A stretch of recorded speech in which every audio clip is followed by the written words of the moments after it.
shadow ban yung account natin. Itong main account ko kasi mahilig akong mag-switch account tapos magpo-post tapos biglang magla-live. So lagi ko yung ginagawa.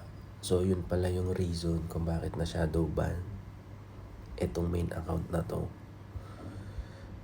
So kayo iiwasan nyo yung ganun para hindi kayo ma-shadow ban. So ano ba yung shadow ban na tinatawag? Yun yung hindi na ipapadala ni algorithm sa mas maraming audience or mga viewers yung ating mga posts, katulad ng text post, picture post, at saka yung mga videos post natin. So yun yung shadow ban.